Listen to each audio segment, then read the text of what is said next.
So Jimmy, congratulations. How are you feeling? First reaction? Yeah, just really proud of the team, what they went through this last 24 hours. You know, we obviously suffered a real major structural failure yesterday.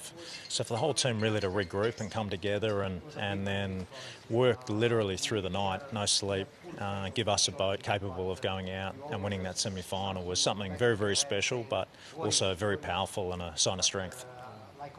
And as a sailing team, the guys on the boat, how are you feeling after today? Yeah, I mean, the boys were just ecstatic after we crossed the finish line. And I think as a team, it's been really, really tough the last few days, you know, as the Americans started to fight back and bring themselves back into the semis.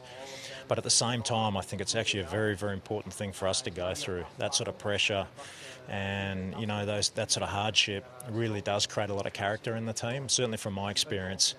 And I believe this will serve us very, very well as we go into the finals. Celebrations on board and some of the interviews afterwards that we saw on the live programme, it was almost a sense of relief. Would you agree with that? Yeah, I think a bit of everything. You know, it's just been, I mean, that's the great thing about sport is there is no, predetermined outcome. You never know what's going to come your way as you go into this.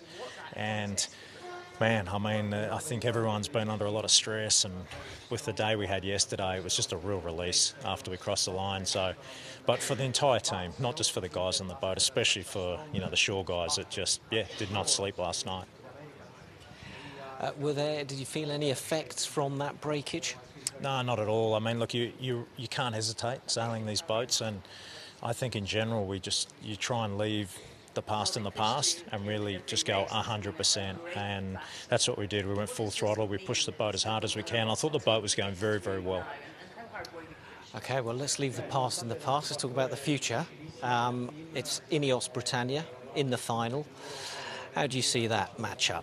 Yeah, I think it's going to be an awesome matchup. We had a couple of great races in the round robins and then the sail-off. I felt like the British have made a really good step since, let's say, the preliminary regatta. And yeah, I think, we're coming in very well prepared. I mean, the Americans really put up a good fight and, pushed us a lot. I think that'll serve us well.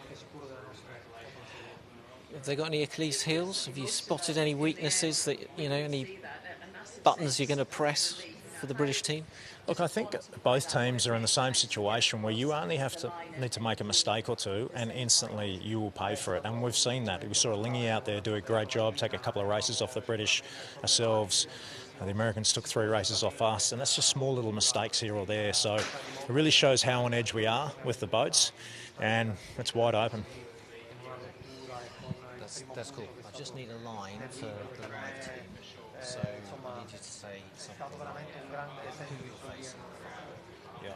I'm sure you're ready. Okay. So let's look at the final and who you're going to face and how's that going to pan out? Yes, we're facing Ineos. I mean, I've had a lot of relationships with Ben and a couple of the other guys in that team, so they're going to be a tough team. But we've got confidence. We've just come through a real battle against the Americans, and I really feel the momentum starting to build for us.